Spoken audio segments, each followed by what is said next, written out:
എല്ലാവർക്കും സ്വാഗതം. അപ്പോൾ ഇന്ന് വന്നിരിക്കുന്നുണ്ടല്ലോ, നിങ്ങളെ ഞാനൊരു നല്ലൊരു അടിപൊളി നല്ല മണമുള്ള മുല്ലപ്പൂവിൻ്റെ പോലത്തെ ഒരു ചെടീനെ പരിചയപ്പെടുത്താൻ വേണ്ടിയിട്ടാണ്. അപ്പോൾ ഇങ്ങനെ ഒരു ചെടി കണ്ടിട്ടുള്ള കൂട്ടുകാരൊക്കെ വേഗം കമൻറ്റ് അടിച്ചോണേ.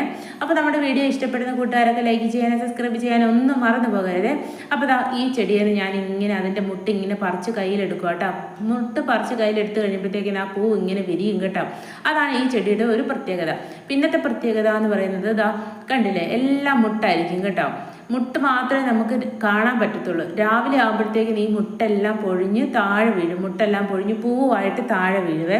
അപ്പം നല്ല മണമാണ് ഈ ചെടിയിലെ ഈ പൂ. നമ്മളിങ്ങനെ കയ്യിലിങ്ങനെ പറിക്കുമ്പോൾ തന്നെ നല്ലൊരു മണമാട്ടോ.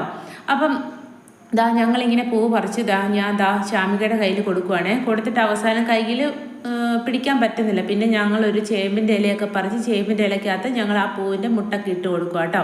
അപ്പം മുട്ടൊക്കെ പറിച്ച് ഞങ്ങൾ വീട്ടിൽ കൊണ്ടുവന്നേ. ഇത് തലയിൽ ചൂടാനും ഒക്കെ നല്ലൊരു പൂവാണ്.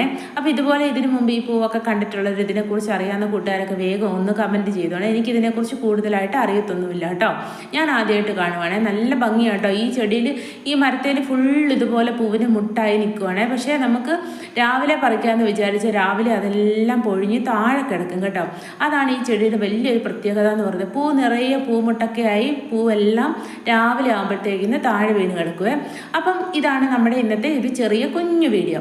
അപ്പോൾ നമ്മുടെ കൂട്ടുകാരെല്ലാവർക്കും വീഡിയോ ഇഷ്ടപ്പെട്ടെന്ന് വിചാരിക്കുന്നു. ഇഷ്ടപ്പെട്ട കൂട്ടുകാരെ ലൈക്ക് ചെയ്യാനും കമൻറ്റ് ചെയ്യാനും ഒന്നും മറന്നു പോകരുത്. ഇനി നമുക്ക് നല്ലൊരു പുതിയ വീഡിയോയിലൂടെ വീണ്ടും കാണാം കേട്ടോ. Thank you.